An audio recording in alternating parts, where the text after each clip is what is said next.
ओम ब्रह्म सत्यम सर्वधार। आज एक बूढ़ी माँ की प्रार्थना का करिश्मा देखें। एक छोटे से प्रसंग से अद्भुत प्रार्थना, अद्भुत रिस्पांस। प्रभु कभी किसी को निराश नहीं करते, उनके करिश्मा हमेशा होते हैं। लेकिन कभी कभी हमारे प्रार्थना में कामना उभर आती है, इसलिए हमारी हार हो जाती है। तो आइए स्मरण करते हैं एक प्रसंग बहुत ही सुंदर।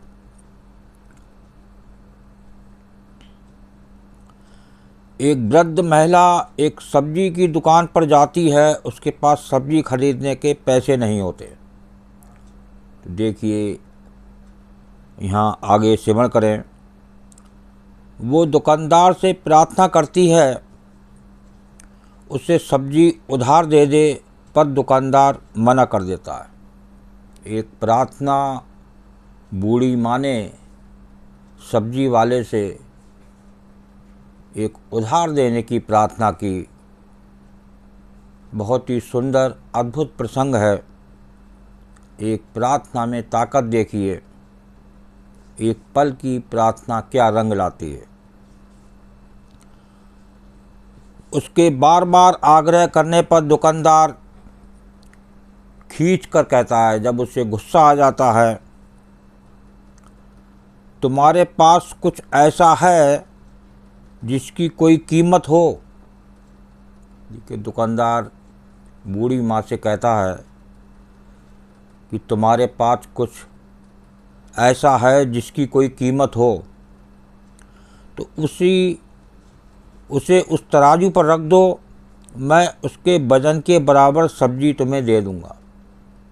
देखिए, ये सब्जी वाले ने कहा। जब माँ ने प्रार्थना की, वृद्ध महिला कुछ देर सोच में पड़ जाती है, क्योंकि उसके पास ऐसा कुछ देने के लिए नहीं होता।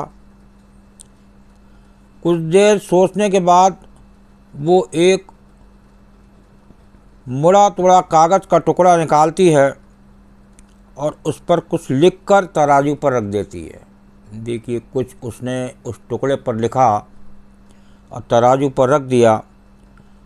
दुकानदार ने ये देखकर उसे हंसने लगता है, फिर भी वो थोड़ी सब्जी उठाकर तराजू पर रखता है। आश्चर्य! कागज वाला पल्ला नीचे रहता है और सब्जी वाला ऊपर उड़ जाता है। देखिए, ये उस टुकड़े का करिश्मा कागज के। बहुत ही सुंदर प्रसंग, अद्भुत। तंग आकर दुकानदार उस कागज़ को उठाकर पढ़ता है और हैरान रह जाता है। जब वो कागज़ का टुकड़ा नीचे ही रहा, सब्जी बराबर चढ़ती रही, तो उसने सोचा क्या आफत है। तो उसने वो पर्चा उठाया और उसे पढ़ा। कागज़ पर लिखा था, हे श्री कृष्ण, तुम सर्वज्ञ हो, मेरी मदद करो। इस तराजू के एक तरफ बस इतना वजन धरो ताकि मैं आज के लिए सब्जी ले सकूं। अब सब कुछ तुम्हारे हाथ में है। देखिए, ऐसी प्रार्थना थी उस बूढ़ी माँ की। दुकानदार को अपनी आंखों पर यकीन नहीं हो रहा था। वो उतनी सब्जी वृद्ध महिला को दे देता है। पास खड़ा एक अन्य ग्राहक दुकानदार को समझाता है कि दोस्त, आश्चर्य मत करो, केवल श्री कृष्ण ही जानते हैं कि प्रार्थना का क्या मोल होता है। वास्तव में प्रार्थना में बहुत शक्ति होती है, चाहे वो 1 घंटे की हो या 1 मिनट की। यदि सच्चे मन से की जाए तो ईश्वर अवश्य सहायता करते हैं। अक्सर लोगों के पास ये बहाना होता है कि हमारे पास वक्त नहीं है, मगर सच तो ये है कि ईश्वर को याद करने का कोई समय नहीं होता। प्रार्थना के द्वारा मन के विकार दूर होते हैं और एक सकारात्मक ऊर्जा का संचार होता है। जीवन की कठिनाइयों का सामना करने का बल मिलता है। जरूरी नहीं कि कुछ मांगने के लिए ही प्रार्थना की जाए। जो आपके पास है उसका धन्यवाद करना चाहिए।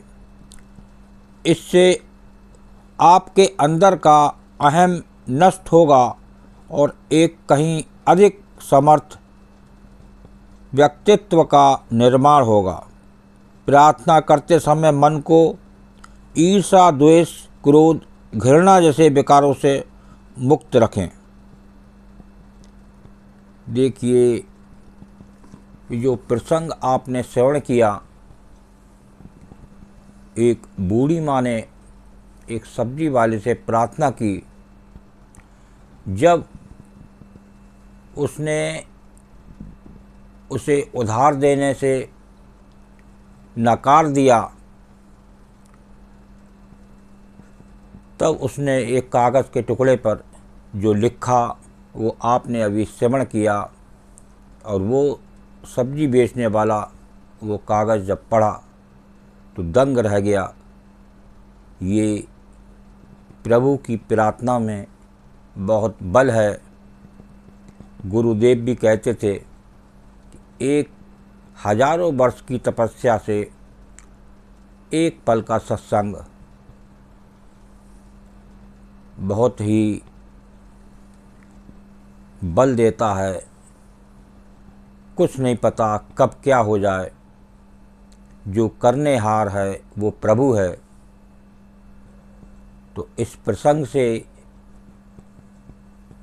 ये जाने कि प्रार्थना में बहुत बल है, बहुत ताकत है, लेकिन जो प्रार्थना हो वो निष्काम प्रार्थना हो, कोई उसमें कामना ना हो, क्योंकि कामना से उसमें काम नहीं होता और प्रभु प्रसन्न नहीं होते हैं।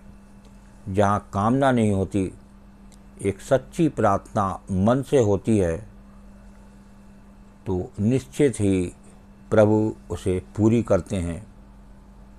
जो कि अभी आपने एक प्रसंग श्रवण किया।